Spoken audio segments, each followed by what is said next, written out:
Now, everybody knows me. You can't have the same shit over and over again, or else I'm going to get to ranting. And nobody wants that. And then I'm going to have to get to clowning on PR. And some of y'all like that. Some of y'all want that. But today, we ain't got to do that. Because we're going to dive into some of the lore improvements that Power Rangers Unworthy made that the show ain't never do. Because if fan projects prove one thing, they prove that if them folks won't do it, fans will. How you foreign niggas stop it? I was born in the tropics. I'm the way peep the mosh pit. And it came with a starship. Yeah, I got it. Yeah, I'm really from the tropics. Fuck is you doing? What's good, Digital Trap Squad? Y'all know what it is, so check it, right? Alright, y'all, look. We should all be clear of the spoiler warnings. Hopefully you have seen Unworthy Episode 4. I'm telling you that because I have a heart. So if you ain't go see it yet, get your ass off this video and go watch it. It's fucking good. Okay, I'm done with that. But anyway, let's get into some of the things that they did that were so cool, right? First off, we all remember the 1995 movie, right? Ladies and gentlemen, the ooze is back. And how cool it was seeing the Ranger team with weapons and with features on their actual helmets that they previously didn't have on the show. It opened up this creative lane that unfortunately the canon show never really addressed, right? You saw Rocky with the visor. You saw Aisha with the headlights on the helmet. So many of these cool features that when the show took it away, I was going back to Fox Kids like, this ain't right. One of these things is not like the other.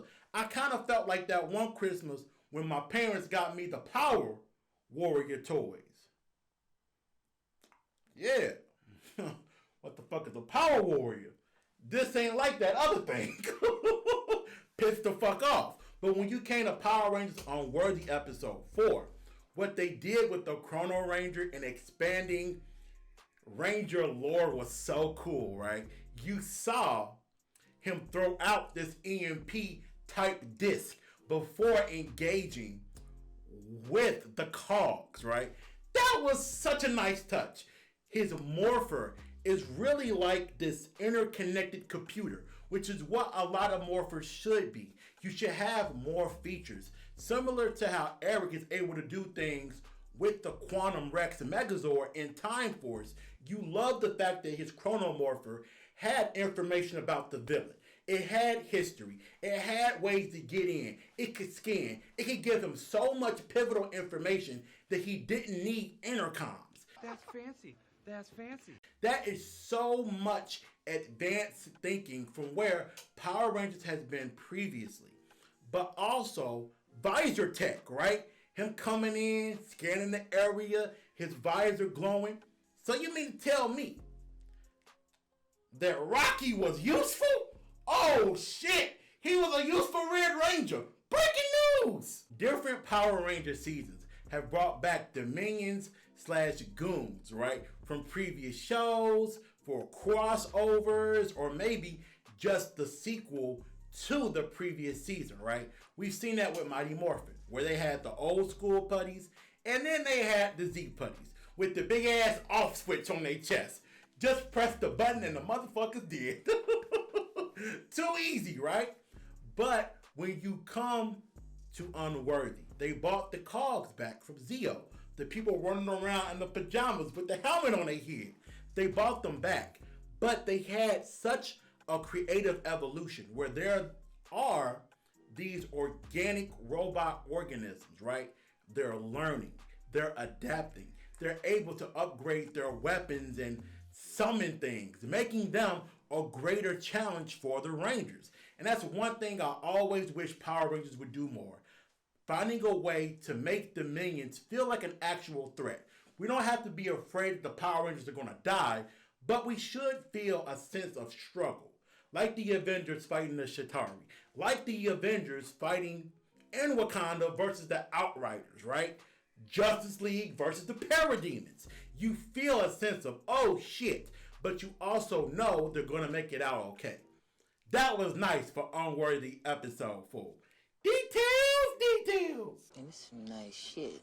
One of the most famous quotes when it comes to villains is, "The enemy of my enemy is my friend." We've heard that from so many different things. I believe it originated with Spider-Man.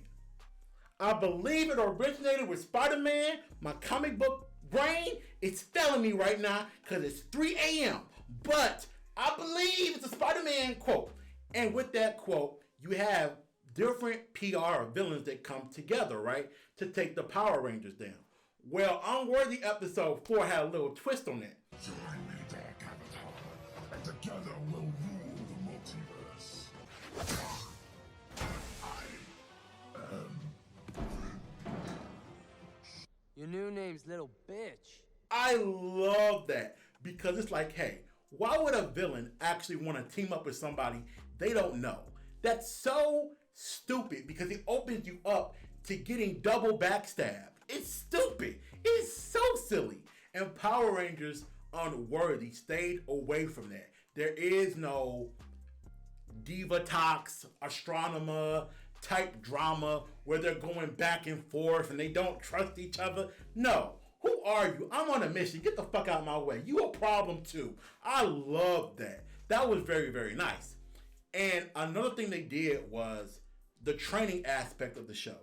So many different Power Rangers seasons don't really dive into how the Rangers trained for the actual job they have. They just kind of wind up doing it, and it is what it is. Learning on the job.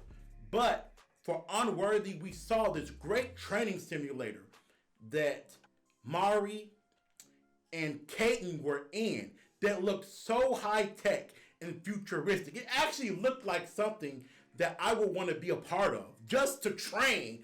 I ain't even got to be a ranger. I just want to play it because it looks so cool. When you look at Beast Morphers, they were up in the damn laundry room playing Time Crisis 3 on the fucking arcade and shit. Grid Battle Force had a budget like a motherfucker that season. Look, motherfucker, we gonna throw you in a laundry room. Get your ass back there and go shoot a blaster. Shut up, shit.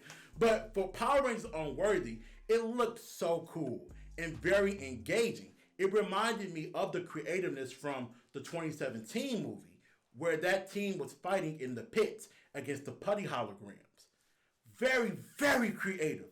I loved so many of the lore building things that Unworthy did to increase Power Rangers from a viewer standpoint and to really show that different superhero elements should be infused into the franchise to grow it and make it even better. FTB. The Camry getting ready to die. Fade to black, nigga. When I pull up, she gon' look though. Look at he mad, ain't look bro. She bad as hell, but can't cook though. It don't matter, but you still watching me while I did it for the look though. 100 feet worth of drip, don't drown this fly shit, that's the look though. And look though, I'm the wave, you can look though. I'm something different, I don't think you get it, but I still did it for the look though. Look though, yeah, I did it for the look though.